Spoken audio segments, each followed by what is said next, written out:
स्वागत है दोस्तों आप सभी का GK24 के ऑफिशियल यूट्यूब चैनल पर। दोस्तों आप सभी को बताया कि मालदीव्स में कुछ टाइम पहले इंडिया आउट कैंपेन्स बहुत ज्यादा तेजी पर थे और उस टाइम पे जो है मोहम्मद मिर्जू जो है रिसेंटली सत्ता में आए ही थे। तो आपको सारी कहानी पता है मालदीव्स की, लेकिन रिसेंटली जो है फिर से इंडिया आउट के कैंपेन्स चलने लगे हैं एक और देश के अंदर, और वो है हमारे यहाँ पे शेख हसीना का देश यानी कि Bangladesh. A new anti-India campaign in Bangladesh puts India influence in focus। यानी इंडिया और बांग्लादेश की बढ़ती दोस्ती के चलते यहाँ पे कुछ इन्फ्लुएंसर्स, कुछ एक्टिविस्ट हैं जिन्होंने एंटी इंडिया कैंपेन्स जो है रन कर रखे हैं। तो चलिए जानते हैं कि आखिर बात शुरू कैसे हुई, आखिर ये सारे न्यूज में कैसे आई।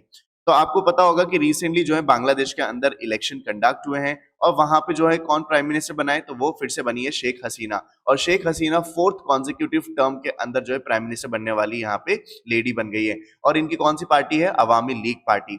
तो इनके बांग्लादेश में फिर से प्राइम मिनिस्टर बनने की खुशी में यहाँ पे जो है बांग्लादेश की नेबरिंग कंट्री इंडिया ने इसके रिजल्ट को जो है यहाँ पे वेलकम किया और Indian prime minister Narendra Modi ने कॉन्ग्रेचुलेट किया शेख हसीना को उनकी जीत पे। यहाँ पे मोदी जी ने कहा कि हम जो है आने वाले टाइम के अंदर और हमारी जो बायलैटरल ट्रेड है, बायलैटरल रिलेशन है, उन दोनों को और बढ़ाएंगे और हमारे जो पार्टनरशिप है वो इन बांग्लादेश के साथ मजबूत करेंगे, ऐसी हमारी आशा है। मोदी जी ने जो है यहाँ पे ट्विटर के साथ ये जानकारी साझा करते हुए यहाँ इनको बधाई दी। और इंडिया और बांग्लादेश आज के टाइम पे 4100 किलोमीटर लंबे बॉर्डर शेयर करते हैं। बात करें बायलैटरल ट्रेड की, तो बायलैटरल ट्रेड जो है लास्ट ईयर एक्सीड कर गया है $15 बिलियन। तो ये 2021 और 22 का आंकड़ा है, which is a huge number. तो आप देख सकते हो कि यहाँ दोनों ही देशों के बीच में जो दोस्ती है वो काफी ज्यादा स्ट्रांग देखी गई है। अब सवाल ये आता है कि जब दोनों ही देशों के बीच में रिलेशन अच्छे हैं तो फिर इंडिया आउट कैंपेन्स कैसे चल रहे हैं यहाँ पर? तो देखो यहाँ पे कुछ बांग्लादेशी इन्फ्लुएंसर्स हैं, कुछ पॉलिटिकल एक्टिविस्ट हैं जिन्होंने इंडिया आउट कैंपेन्स जो है चला रखे हैं जनवरी के इलेक्शंस के रिजल्ट के बाद। यहाँ पे वो कहते हैं कि मोदी गवर्नमेंट जो है सिर्फ अपनी फायदे के लिए चाहती है कि शेख हसीना जो है यहाँ पे सत्ता में बनी रहे, और उन्होंने डेमोक्रेसी भी जो है बहुत ज्यादा कम कर दी है हमारे देश के अंदर। सिर्फ वो क्या चाहते हैं? अपने सेल्फ इंटरेस्ट निकालना चाहते हैं।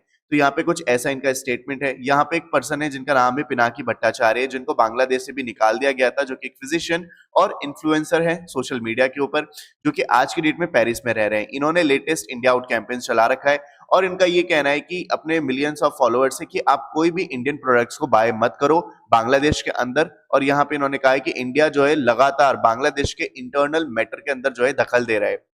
अब बात करते हैं दोनों ही देशों के बीच में रिलेशन प्रॉक्सिमिटी को। तो कुछ एक्सपर्ट्स का मानना है कि इस तरीके के जो कैंपेन्स है ना, उसकी इफेक्टिवनेस बिल्कुल भी नहीं है, क्योंकि दोनों ही देशों के बीच में रिलेशन काफी ज्यादा स्ट्रांग है और बांग्लादेश आज की डेट में इंडिया के ऊपर इतना ज्यादा डिपेंडेंट हो चुका है कि वो कभी भी कंप्लीट बॉयकॉट कर ही नहीं सकता इंडिया को। और कुछ एक्सपर्ट्स का ये भी कहना है कि ये जो परसेप्शन लेकर बैठे हैं कि इंडिया ने जो है शेख हसीना को हेल्प की है टू रिमेन इन पावर, ये गलत है, क्योंकि इंडिया ने जो है इस पूरे कंट्री की डेमोक्रेसी को बचाने की पूरी पूरी कोशिश की है। पुअर ह्यूमन रिकॉर्ड्स के चलते भी जो है यहाँ पे हेल्प की है, और ये पहली बार नहीं है जब इंडिया एक हेल्प बन के आया है बांग्लादेश के लिए या शेख हसीना के लिए। लास्ट के 2 इलेक्शन के अंदर जब वहां पे बहुत ज्यादा वोटिंग रिगिंग चल रही थी, उस टाइम पे भी जो है इंडिया एक बहुत बड़ी हेल्प बन के उभरा था।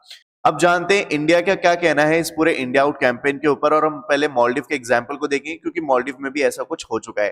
तो यहाँ पे मालदीव के जो प्रेसिडेंट है वो मोहम्मद मिर्जू, उन्होंने एक टाइम पे प्रॉमिस किया था कि वो अपने देश को इंडिया से बहुत ज्यादा दूर ले जाएंगे और उसके इन्फ्लुएंस से भी। यहाँ पे एज एन ऑपोजिशन उन्होंने एक डिमांड की थी कि भाई आप जो है इंडियन मिलिट्री पर्सनल को यहाँ से वापस से विड्रॉ कर लो। तो करीब 75 इंडियन मिलिट्री पर्सनल जो है वो मालदीव के कुछ आइलैंड्स के ऊपर तैनात थे, और उनका काम क्या होता था? बेसिकली ट्रांसपोर्ट करना पेशेंट्स को रिमोट आइलैंड से, या फिर उनको बचाना, रेस्क्यू करना पूरे समुद्र से। ठीक है, तो ये काम हुआ करता था, लेकिन उन्होंने कहा कि विड्रॉ कर लीजिए। विड्रॉ कर लिया गया इंडियन गवर्नमेंट के द्वारा, और आज जो है आप मालदीव के जो है कंडीशन देख सकते हो। इंडिया के external affair minister S Jaishankar का ये कहना है कि इंडिया को कोई फर्क नहीं पड़ता इस तरीके के इंडिया आउट कैंपेन से, क्योंकि रियलिटी अगर आप देखोगे तो दोनों ही देशों के जो रिलेशन है वो बहुत ज्यादा स्ट्रांग है। और आप देख सकते हो कि हम संप्रीति एक्सरसाइज भी जो है बांग्लादेश के साथ कंडक्ट करते हैं। तो ये सब किसका नतीजा? ये है गुड रिलेशन के चलते। लेकिन साथ ही इन्होंने ये भी ऐड किया कि चाइना आज के टाइम पे हमारी नेबरिंग कंट्री है और वो बहुत तरीके से जो है कॉम्पिटिटिव पॉलिटिक्स खेलते हैं और अपना इन्फ्लुएंस बढ़ाना चाहते हैं बाकी की दूसरी नेबरिंग कंट्री में, जैसा कि उन्होंने किया मालदीव के अंदर, जैसा कि उन्होंने किया श्रीलंका के अंदर, और बांग्लादेश में भी अगर वही चीज कर रहे हैं तो ये कोई शॉकिंग बात नहीं होगी, क्योंकि चाइना ऐसा करता हुआ आया है। तो कहीं ना कहीं ये देखा जा रहा है कि बांग्लादेश के अंदर जो इंडिया आउट कैंपेन चल रहे हैं वो भी चाइना के इन्फ्लुएंस के कारण ही चल रहे हैं। तो खैर अभी इस चीज की पुष्टि नहीं हुई है और आगे क्या होने वाला है इस चीज के बारे में भी नहीं बताया गया है, लेकिन ये जरूर बताया गया है कि इंडिया